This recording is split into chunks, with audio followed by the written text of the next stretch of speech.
The signal was always there, hidden in static, buried in fragments, in usernames, whispers, metadata. Old forum posts, deleted tweets, dark web echoes, and the stories people thought nobody would ever find. Before hashtags became headlines, before open source intelligence became a buzzword, 2 women were already living it. One came from military intelligence, Arabic linguist, warfighter support, CIA, DIA, innovation labs built before the world understood why they mattered.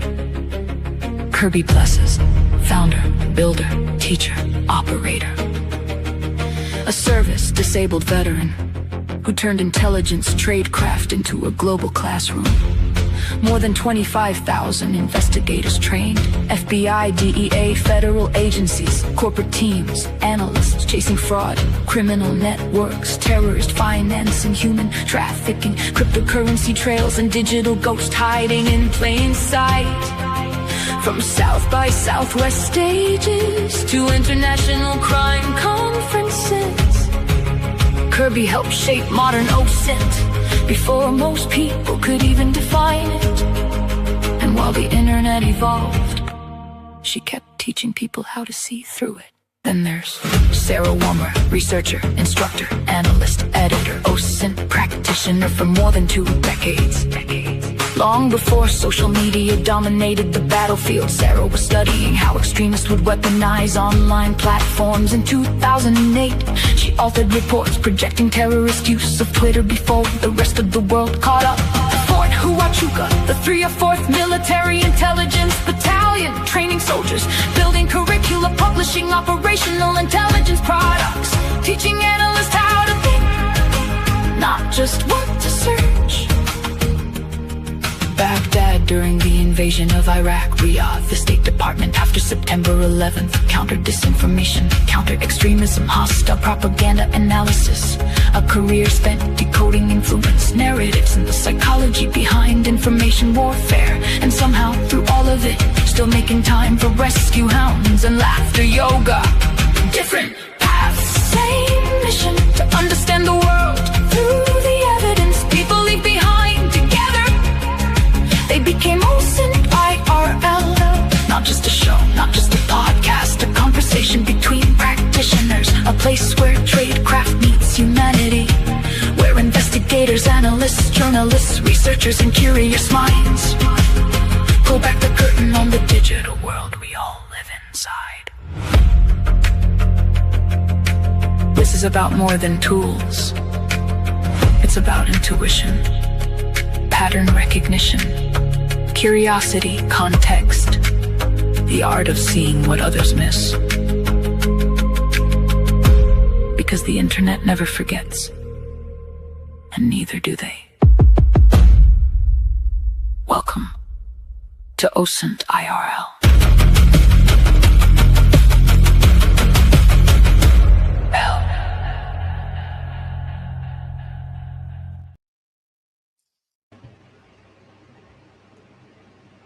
The FBI recently recognized a new category, nihilistic violent extremism. For tonight's interview, we are joined by Matthew Kreiner, the executive director of the Institute for Countering Digital Extremism. Matthew, thank you so much for joining us. So, leaving aside this incident, what is nihilistic or nihilistic violent extremism? So nihilistic violent extremism is extremism that is driven by a lack of singular ideological framework. It's individuals who are fed up with the world, believe there's no political solution to what they hope to see accomplished in their own goals and their actions. And as the Department of Justice has said, it's conduct and activities that they hope will further societal collapse, generally aligning with what we've called neo-fascist accelerationism, the hastening of societal collapse through violence, and specifically terrorism. Why does it? That's Matthew Kreiner, the executive director of the Institute for Countering Digital Extremism. So he's explaining what federal prosecutors are calling nihilistic violent extremism. a new official category of terrorism describing a wave of targeted violence where the perpetrators are not driven just by traditional ideology as much as by hatred of just society and the desire to watch it collapse.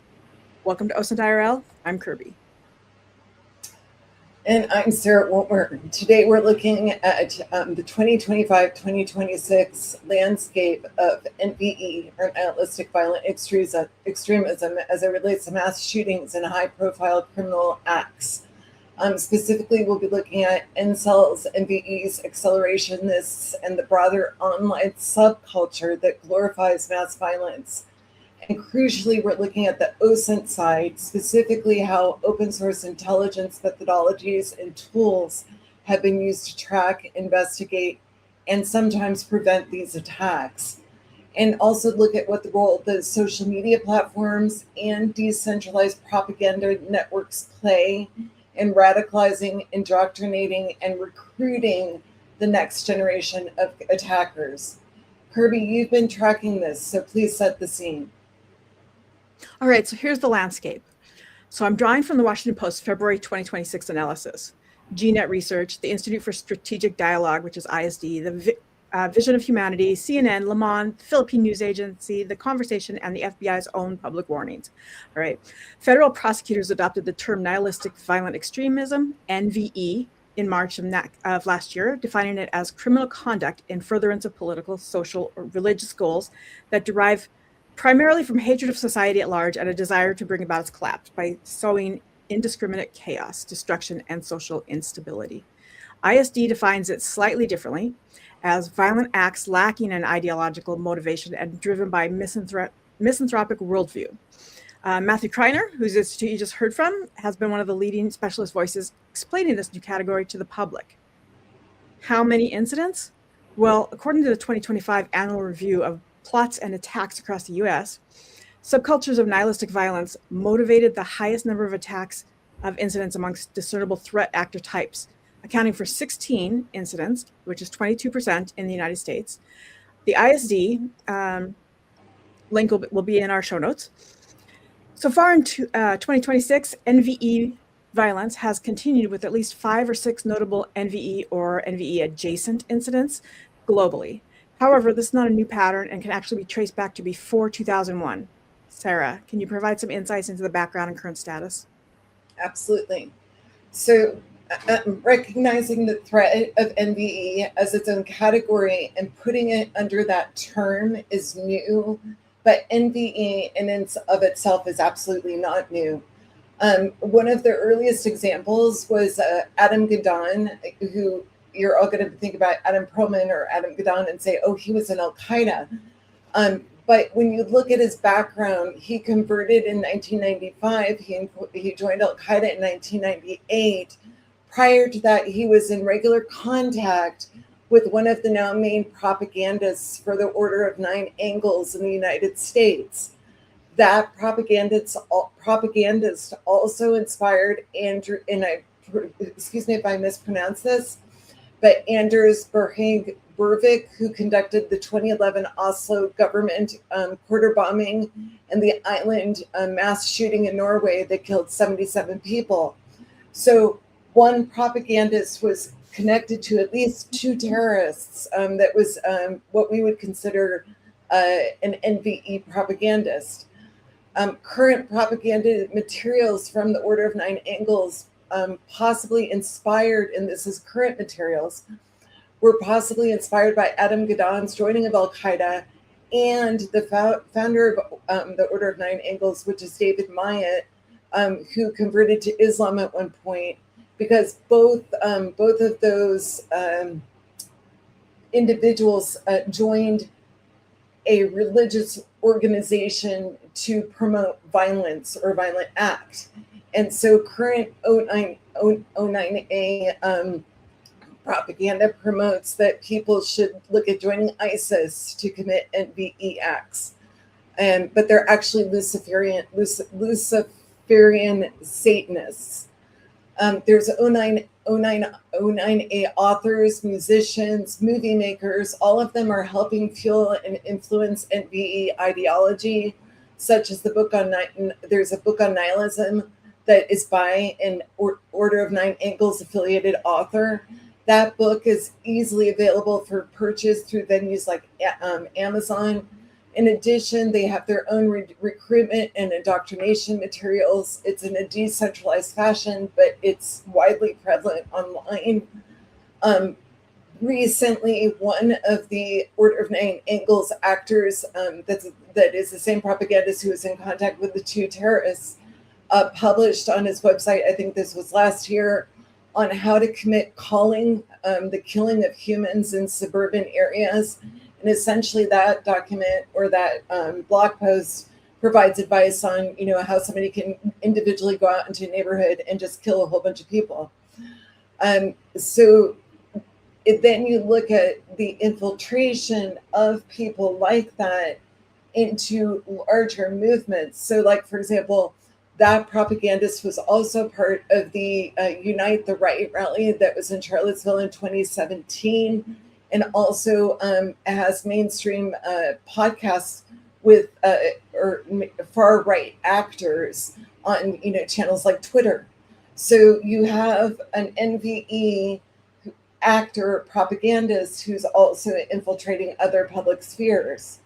When you're putting the definition of NVEs and actors as without an ideology, I would say that's actually a misnomer, because when you look at different NVE movements, and some of them are movements and some of them do have cells, even if they're decentralized, the actors are often motivated by a variety of different ideological works, including books, domains, music, movies, posters, art, and other multimedia.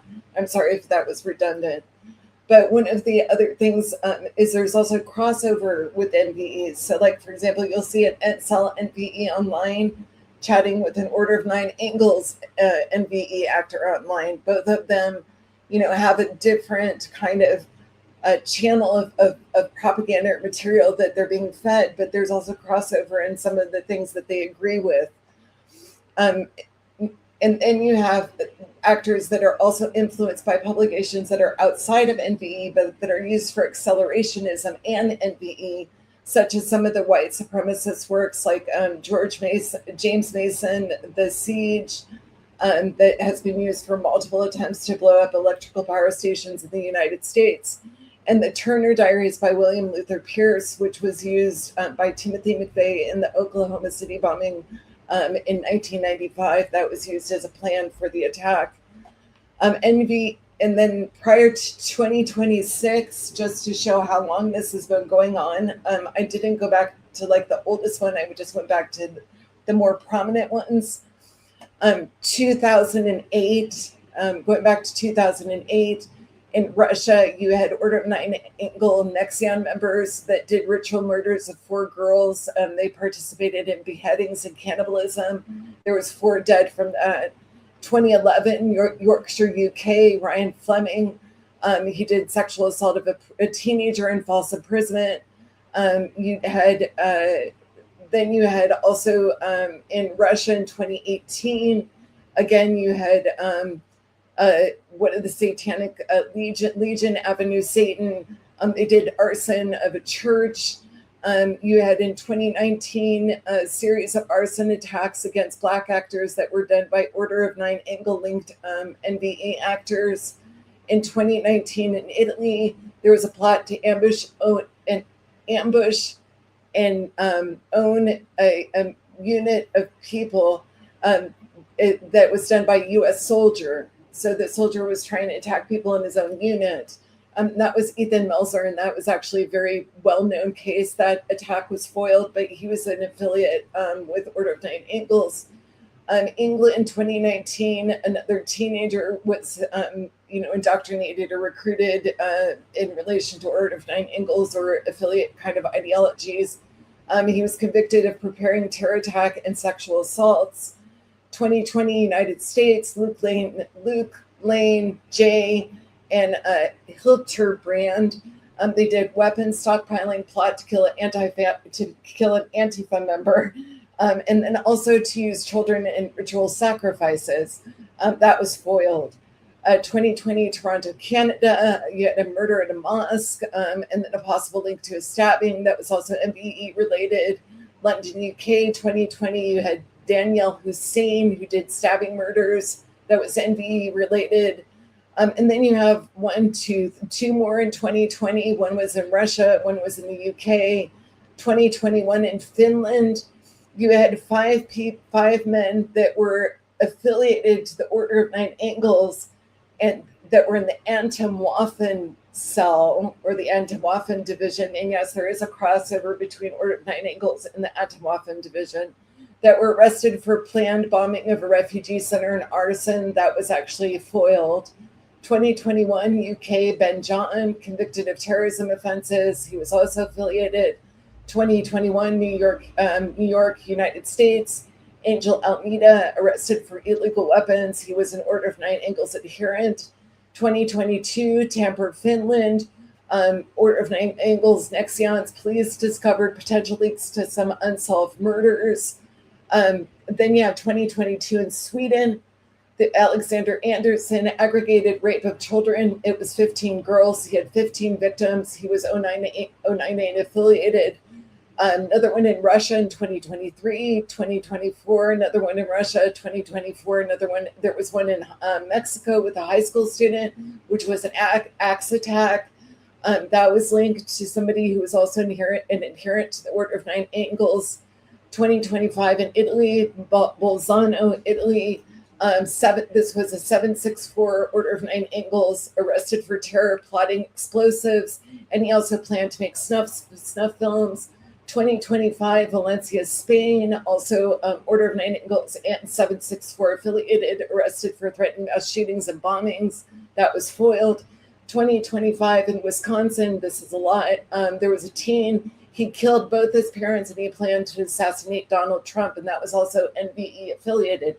So that is just like the ones that were, like, if you're looking at a timeline, this goes back a long way. I mean, it goes back actually, if you really think about it, to at least 2001. So the Order of Nine Angles itself, though, was created in the 1970s by David Myatt.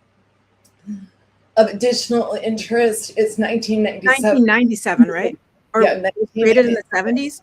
Though? Yeah, going back to the 70s, Wow. 1997.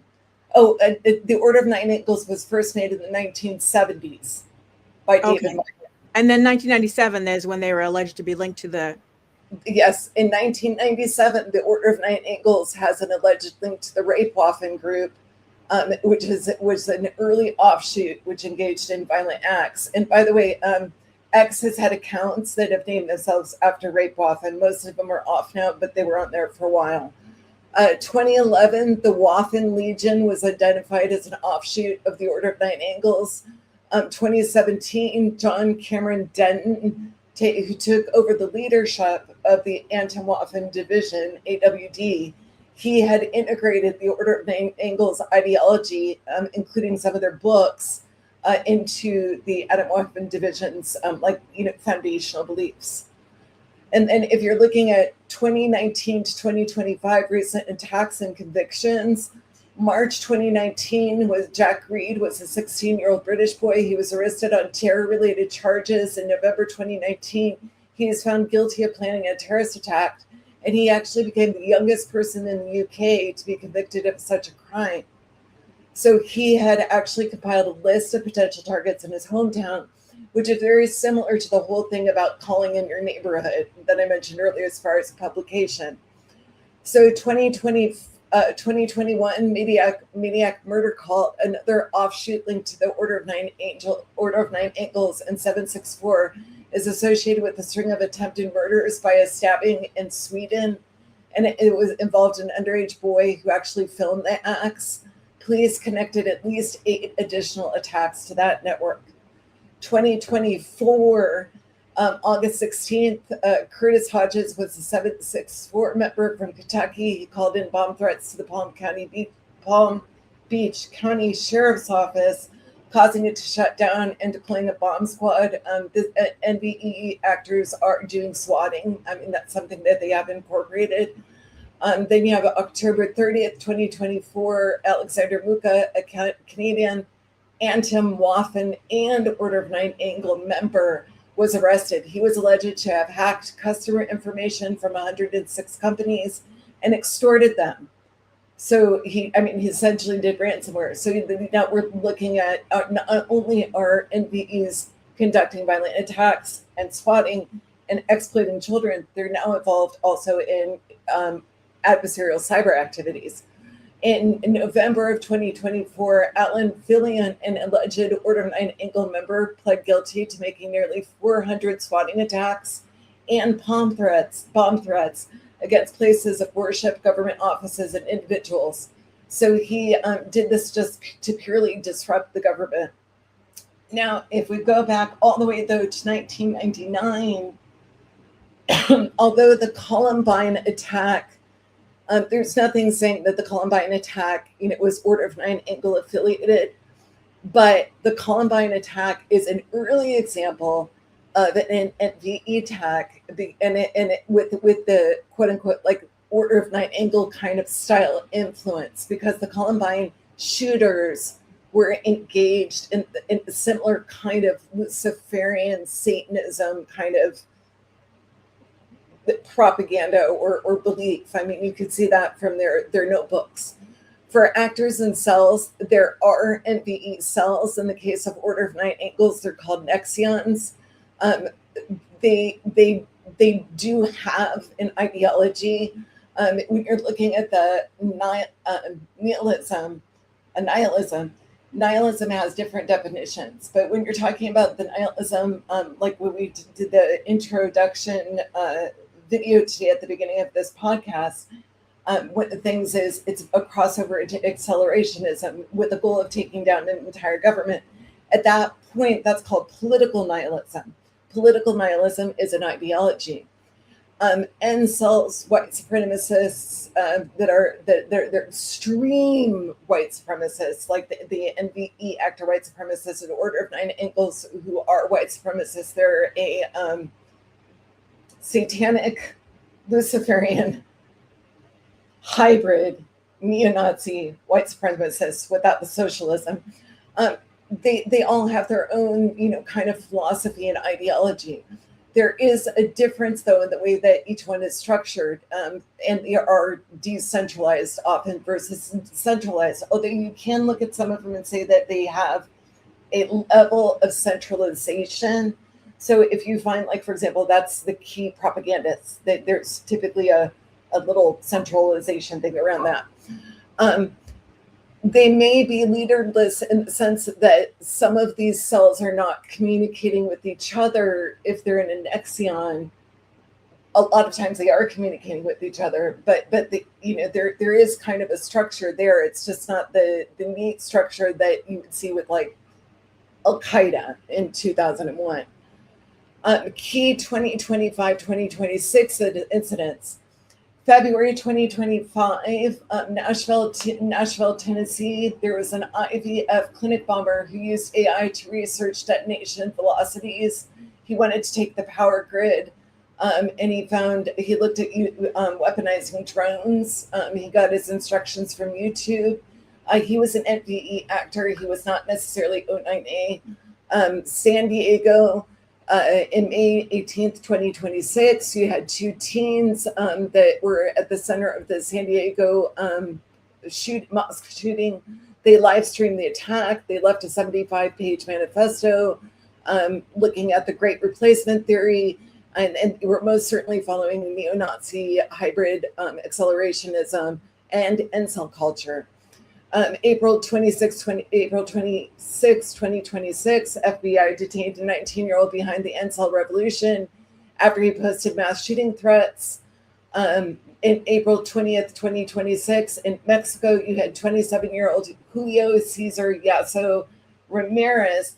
He killed one, injured 13 at the pyramids, and then he committed suicide. He posted it up on YouTube, and he also had an inactive X account, but similar NVE kind of ideologies. And he was really into Columbine. And Columbine is something that is oftentimes advertised by some of the lone wolf NVE actors as inspiration.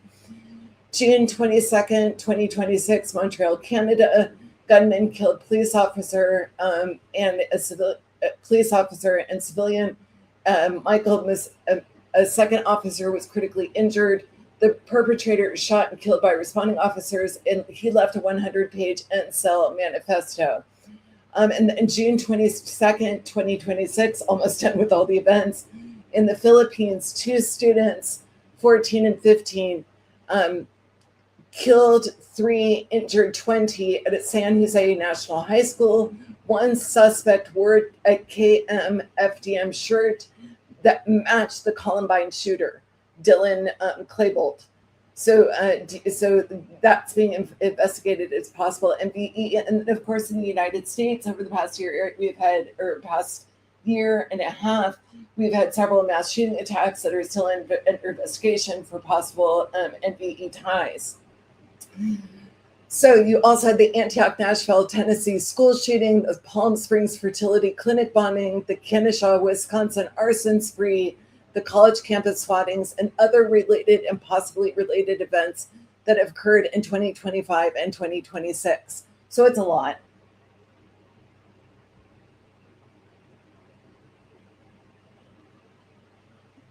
It is a decentralized ecosystem. Yeah. Throughout time, almost all of these leave a digital trail. But more than that, it is decentralized.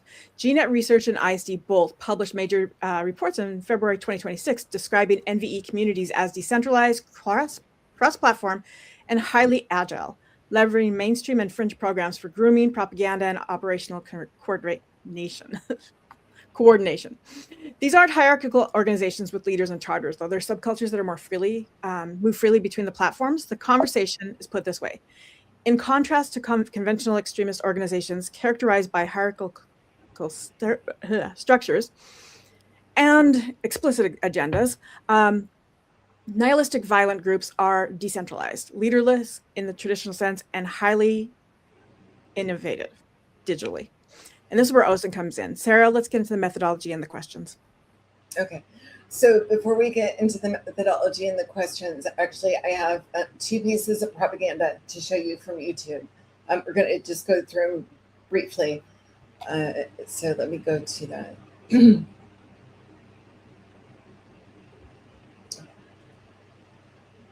So this is the actual propaganda. Yes, these are NVE vectors. So well, hopefully we can stay on YouTube with this one. Yeah.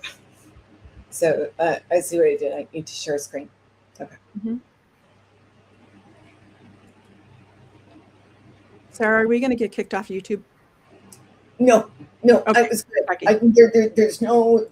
Yeah, no. It's not like the dark web one. This is this. Yeah. Okay.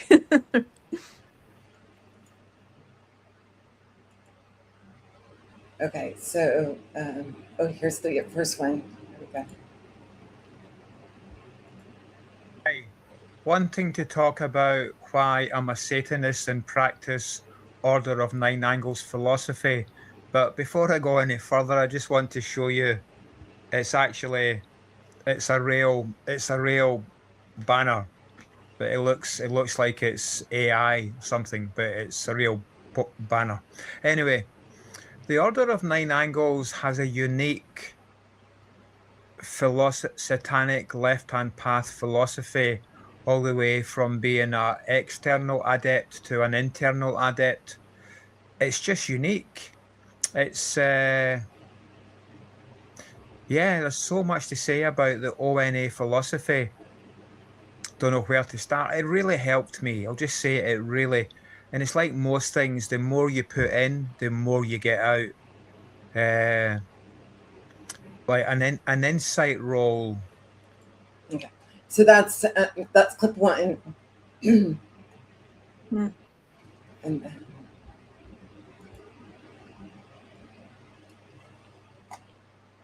finding the primal aspects of the left-hand path, primal in history, primal in the psyche, thus obtaining truth.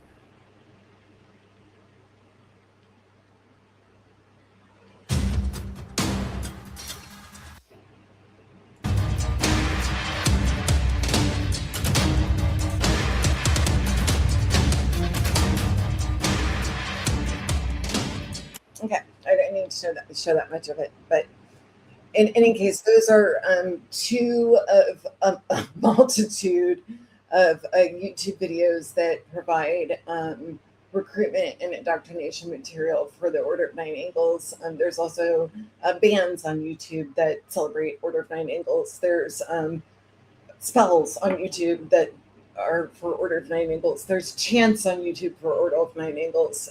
There's just tons of stuff on there. So let me close both of those. So that I wanted to show in relation to the first talking about the social media intelligence and platform mapping as you're looking at this topic is you just go to each big tech platform and look at which NVE actors are popular on that platform. Order of Nine Angles has a presence on X. They have a presence on Amazon. They have a presence on YouTube. They have a presence on Telegram. They have a presence on their own websites. They have a presence on Discord. They have a presence in Roblox. They have a presence in, so they have a very multi-tiered decentralized campaign.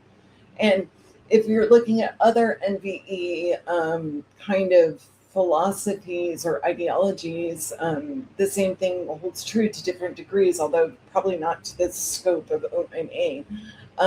Incels have the same thing. I mean, one of the things is you can go into Redbubble and buy incel t-shirts. You know, so it's not just, and I actually have that as an example, actually. Let's see, I'll show that one real quick. Okay. Share screen. Oh,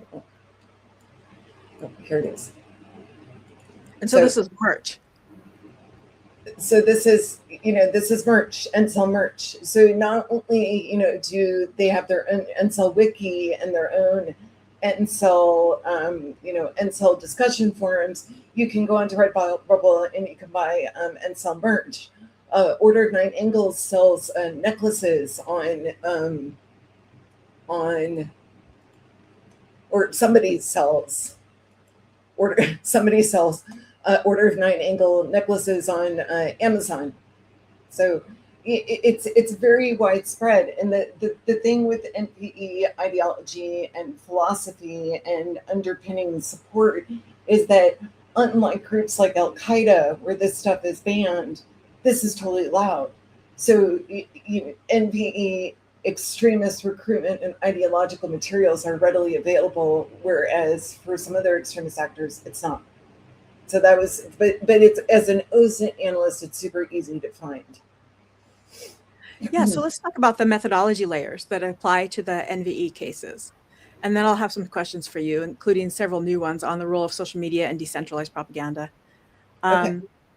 So NVE actors, they leave fingerprints across multiple platforms, and you kind of pointed that out there, especially not just the social media, but even like the e-commerce platforms, things like that. But they don't use platforms the same way. So ISD's research on the 764 network and the COM network revealed a layered cross-platform approach. Large mainstream platforms like X and Reddit are used as hunting grounds to identify targets. Private messaging apps like Discord and Telegram are used for grooming and control, and niche platforms like SoundCloud and specific messaging boards are used for branding and propaganda. Social media intelligence, SOCMENT, for NVE involves username enumeration, so tools like What's My Name to cross-correlate a user on different platforms. There's some knockoffs of the same or similar tools, so it's important that you, if you're going to use What's My Name, use what'smyname.app. Use the correct one if you're using the GUI. You can also get that off of GitHub. There's also some other options like NameCheck, Blackbird, Sherlock, Magrit, and Scope Now. I wanted to mention something about that is that when you're, especially when you get an NVE actor screen name, it is very helpful to do all the things that you just said.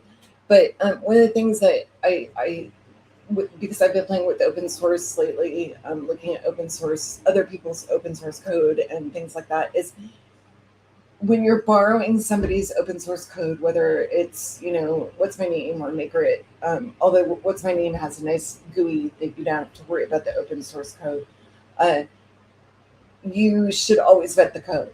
So, maker it. You're talking about getting it from GitHub. Yeah, when you're getting it from GitHub. And there's tools that you can use for that. One is called Sync, SYNK, and that you can actually run the code in it, and it can tell you what the vulnerabilities are in the code before you deploy it.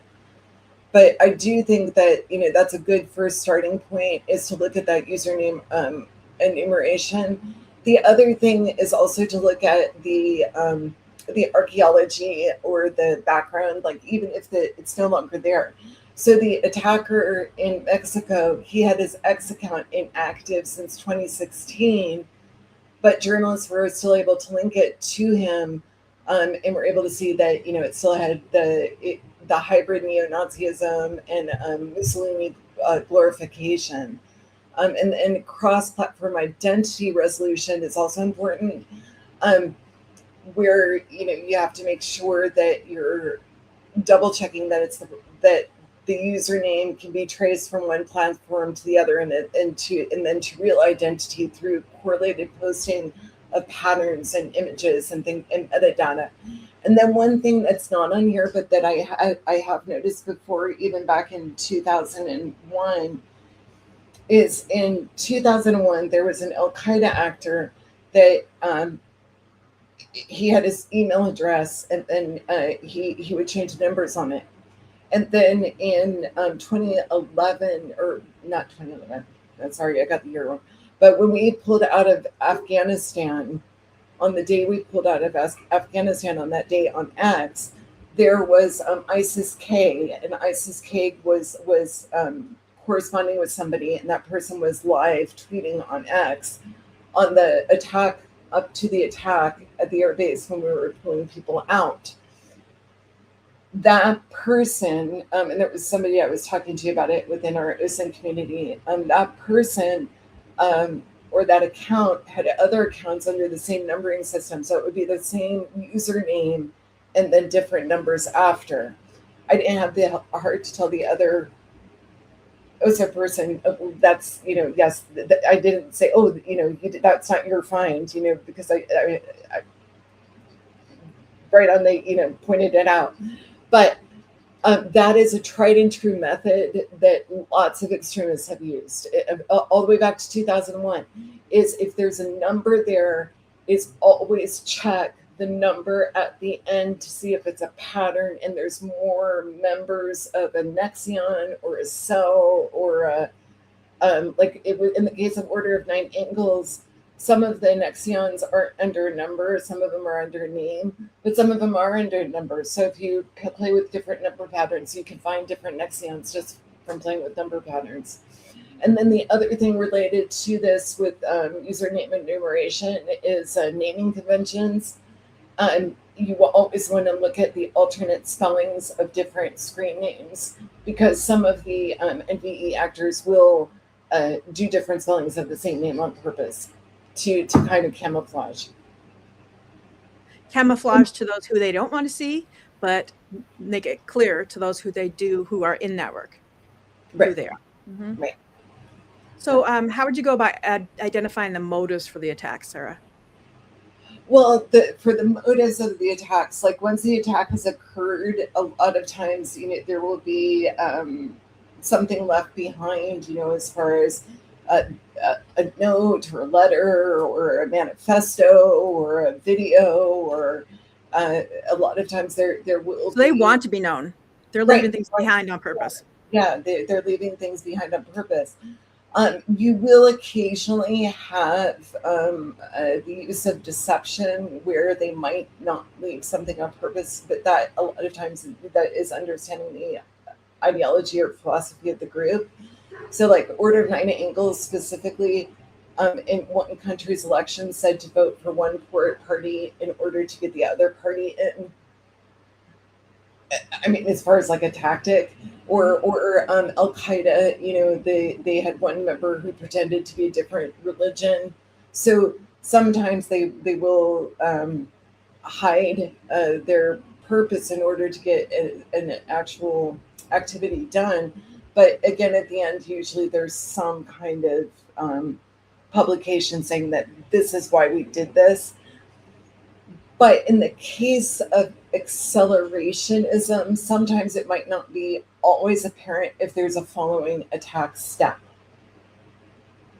which is also something to consider. All right. So the San Diego attackers shared a live video of their shooting. The Montreal, the Mexican and Tacloban incidents all have video components. OSINT video analysis includes geolocation from video frames, chronological via SunCalc, reverse image search through TinEye and Yandex, and platform-specific extraction using like YouTube Downloader or Cobalt. Yeah. And this is where the next layer, network and community analysis, this is where the true crime community and the NVE subcultures really become visible. So the Washington Post documented how attackers like Natalie Rupnow and Solomon Henderson were part of an online forum hosting images of people dying violently, where mass killers are venerated as saints. OSINT network analysis involves Maltego or Gephi to help with your link analysis, hashtag and content co-occurrence analysis, and echo chamber mapping for closed communities. One thing I would say with this that's really important right now is because NVE propaganda has gone so mainstream, you have to be careful to weed out what is the actual like NVE linked stuff versus popular culture, because there's lots of teens running around with No Lives Matter shirts, but they don't really mean it. They just think, oh, it's the cool hip edgy thing. Right. It's edgy. So that's where the cross analysis really becomes important to see where the pivots go to, and you can't take one piece of NVE propaganda like an Order of Nine Angles necklace on Amazon and saying anybody who buys this is likes Order of Nine Angles. Some of them who bought it may never even heard of that before and just thought, okay, that's really cool. Right. Yeah. So they're also using AI and emerging tech. So get to think about the forensics for this, a new layer for 2026. The Mexican attacker had an AI-generated image of himself alongside the Columbine shooters. The IEVF clinic bomber used queried AI for detonation velocity information, and OSINT for AI-generated content involves image detection, AI chat log forensics, and generative content provenance. We actually have a page on our website right now if you wanted to go to our resources. We've got an AI usage investigation guide. Archival. Oh, go ahead, Sarah. I was also going to say, I also have something else that's of use is our knowledge base, because in our knowledge base we have a lot of glossaries, and a lot of those glossaries deal with some niche groups. Like there might be an incel glossary there. In fact, there is an incel glossary there. But each of these NVE kind of clusters, whether it's incels or O9A or anthropomorphin, or they all have their own lingo. I agree. Our knowledgebase.plessas.net is going to be a perfect place to go and do some searches for those types of glossaries. A lot of subculture glossaries. Yeah. And 764 has their, and we don't have a 764 glossary, but 764 even has their own lingo. Yeah. So let's talk about archival OSINT. So that's recovering the scrubbed content. So sometimes the NVE actors and their admirers will delete content after attacks, or the platforms actually remove it, but the internet remembers. So remember that there's always the Wayback Machine, there's Ghost Finder, Ghost Archive, different browser cache forensics, and community archiving all play a role. So the Global Project Against Hate and Extremism obtained archives of the Evergreen High School shooter's TikTok, where he posted a photo of himself posing like Rupnow. So people are sharing that content. The other organizations are saving that content. There's a framework that you should, remember to attack and remember to get those archives. And actually, this is a good plug for one of our sponsors. Mm-hmm. So when you're doing OSINT and you're in that cycle of the collection phase, then before you get to production, is to make sure to save everything. And one way to save everything is through forensically. Forensic OSINT. Forensic OSINT. Yeah, forensicosint.com. Forensicosint.com. It's a browser add-on that you can go ahead and click on it and save it, and the machine hashes it for you and makes it court ready. Yeah, and I did a slip of the tongue. But that's okay. Forensically is a cool tool, but Forensic OSINT is a tool to talk about. Yes, which I also have that tool too. So I like Forensic OSINT, and it does hash everything. And then if you are on a budget and you don't have that option, although it is, I think, very reasonably priced for what it is, you can also hash it yourself. And Plessas Experts Network has that information in our courses. Yeah, we have a hashing guide in our resources. Yeah, Plessas.net. So Sarah, I've got some questions for you. Yeah. So some of them cover the OSINT investigative layers, and then some other ones on the rules of social media. And I think we'll probably be able to get them in. So, okay. So username to identity correlation. All right. Help me out, Sarah. How do you do it? Oh, gosh. How do you figure out who belongs to what username? Well, I mean, it cross-referencing. First, I would use, like we said earlier, something like, what's my name? Then I would do content comparison, look at language similarity between the manifesto and historical posts. Does it fit the culture of that person? Timestamp correlation. You can even make a time event chart. Writing style consistency. I think I might have already said that. And then you do have copycats or imposter accounts of people using similar names. It's really important, or even somebody who has the same name. You need to look and make sure that it actually is a different. Look at the history of the whole account, right? Right. Mm-hmm. And to make sure that it cross correlates to the other. And then one of the things that we have on our site, also the Plessas Experts Network site, is the analysis of competing hypothesis. So the analysis, Kirby created a really good analysis of competing hypothesis tool.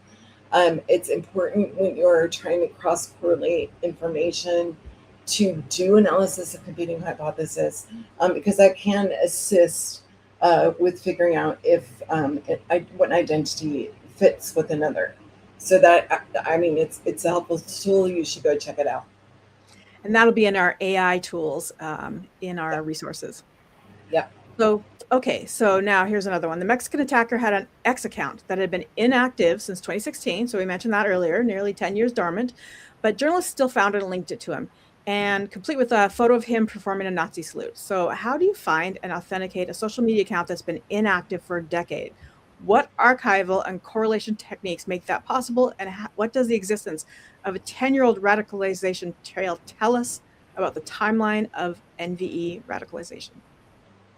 So first, if there's any kind of image, to do a reverse image search to see if it shows up anywhere before.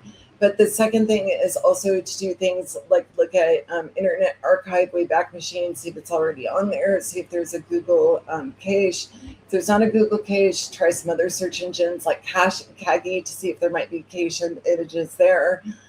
Sometimes there is text that'll show up in a query result in a search engine because it's still in the search engine algorithm, but the actual website's not there anymore. So you'll have in the actual query results, the description, sometimes with the image, like under image search, or the text images. But when you click on it, it's not there. It's just that the result, the search result, is still there.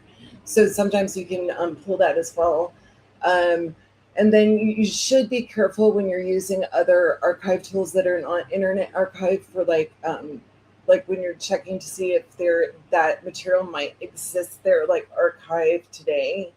The reason you should be careful, it's not that you shouldn't use Archive Today to see if it's already there, if it's not in Internet Archive, but because Archive Today has engaged in some cyber activities, including some malware activities, or somebody affiliated maybe with Archive Today has been affiliated with some activities, is at that point, just make sure you're in a secure environment, whether it's a isolated container on a CASM or a virtual machine or something like that. All right. Well, okay. Now the San Diego attackers live streamed their attack, and they left a 75-page manifesto. So this one was no mystery to who did this attack, right? Right. ISD research has verified both by confirming the content lines up with what's shown in the live stream video. So from an OSINT perspective, how do you systematically verify the live stream is authentic and correlates to the written document? Is there metadata, visual cues, cross-referencing techniques? What would you use? And how do you handle the ethical challenge of analyzing and preserving graphic live stream content without amplifying it? Well, first, I mean, for preserving, I would look at forensic OSINT. But the first thing is to check if there's any XF or metadata to extract. Which traditionally we use something like FOCA, but with AI, Kirby recently made something for own personal use to pull out metadata. And that is something that you can do as an OSINT investigator now with vibe coding, is you can say, you know what, I'm going to make my own vibe coded XF metadata tool today that will pull out all the metadata out of this video for me. Then also, you know, to save it into frames, there's automated tools that can take that video and to put it into kind of slides for you, theoretically. InVid. Yes, InVid.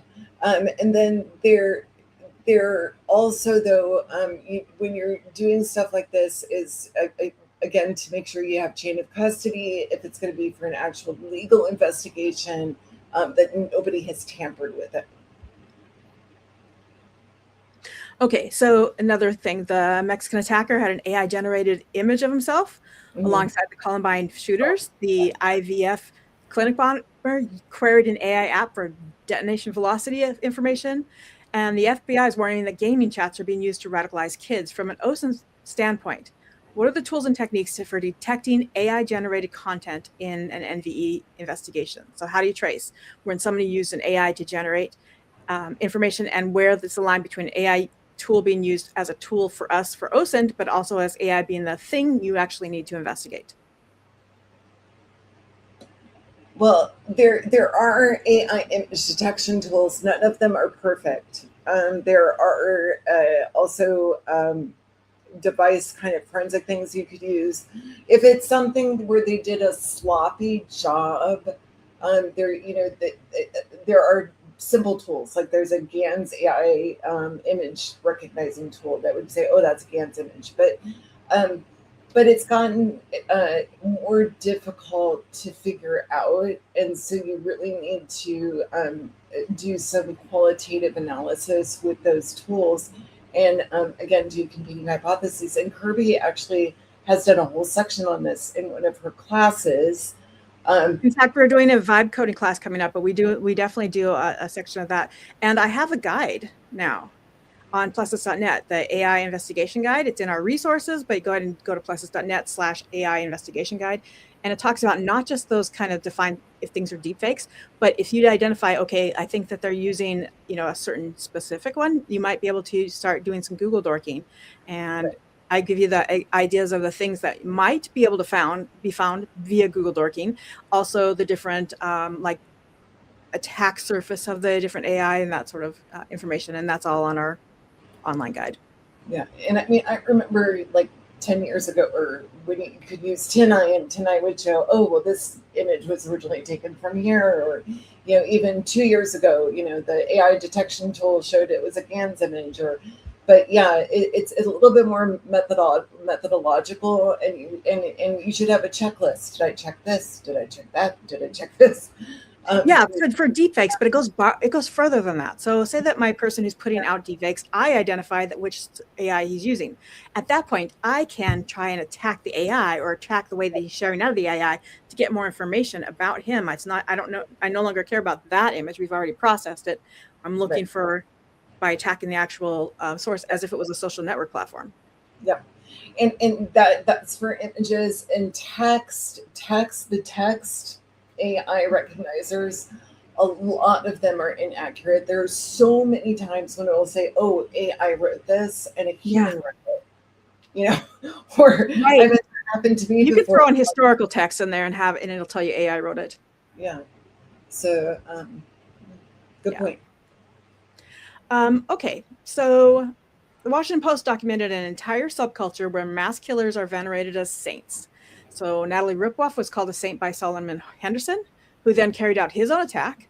Damian Allen, who was in contact with Rupp now, is later arrested for plotting 7 mass shootings.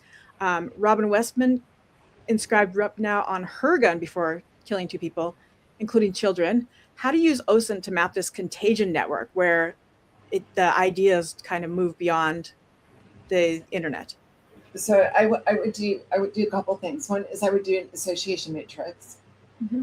And then the other thing is I would do a link diagram or a visualization, with graphing.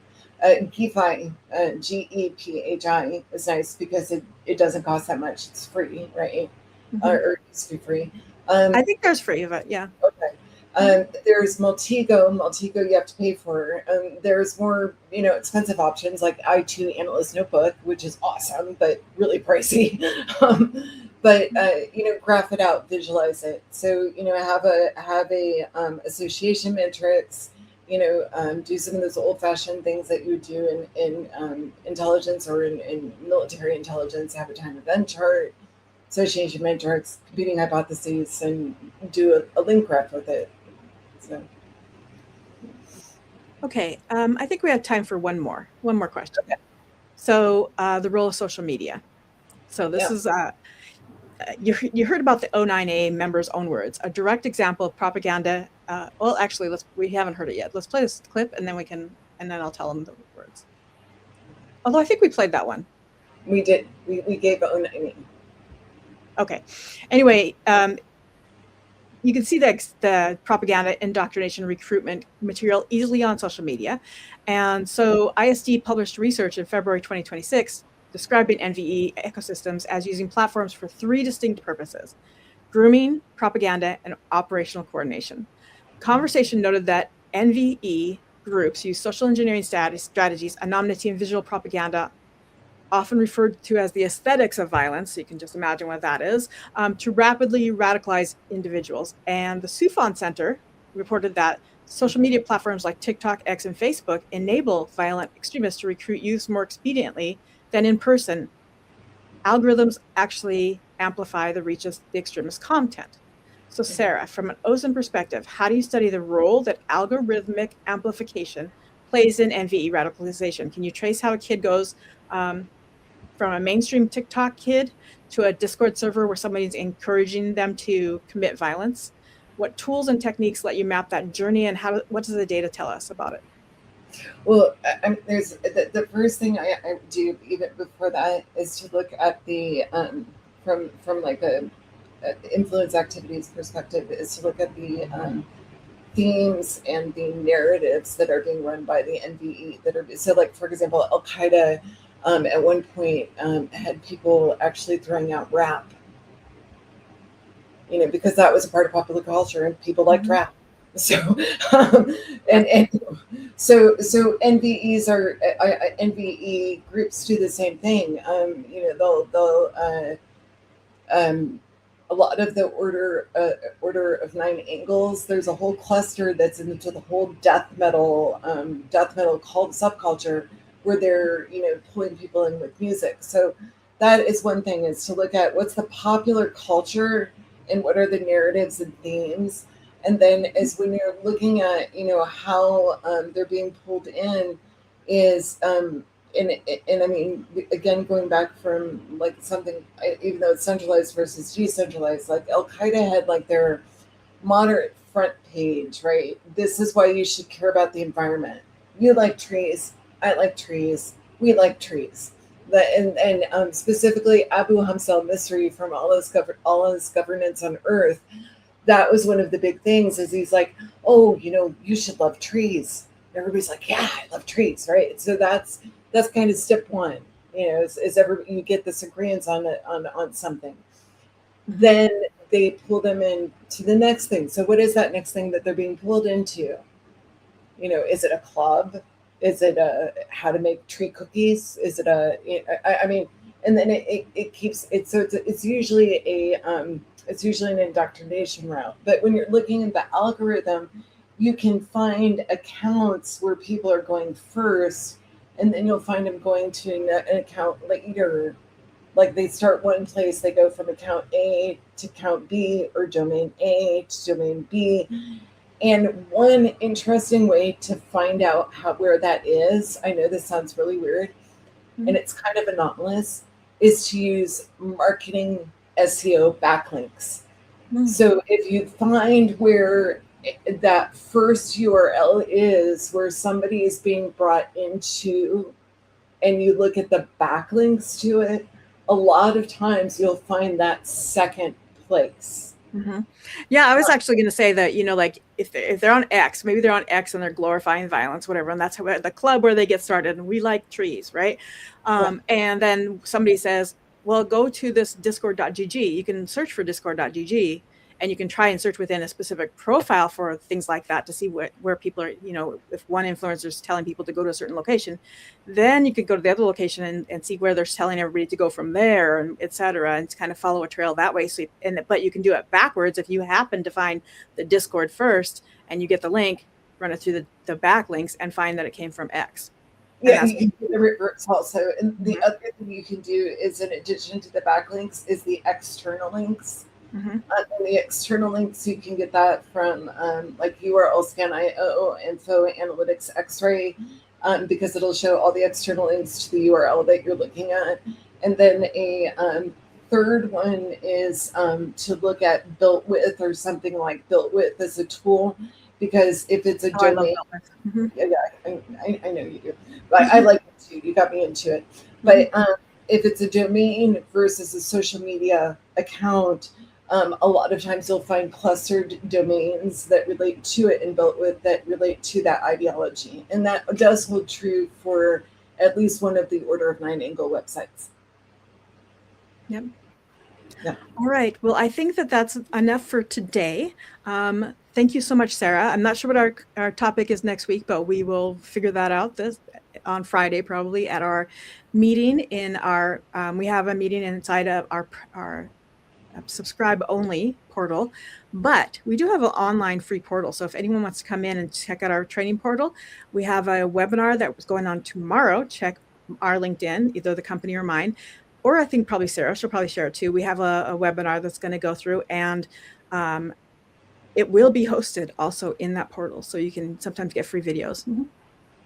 And I was also going to say, we love our visitors and our guests, and we're always happy when you participate. And if there's a topic that you ever would like to hear about in OSINT IRL, please do share it with us, because we love feedback. Absolutely. Yeah. All right. Thanks, everyone. Thank you for coming.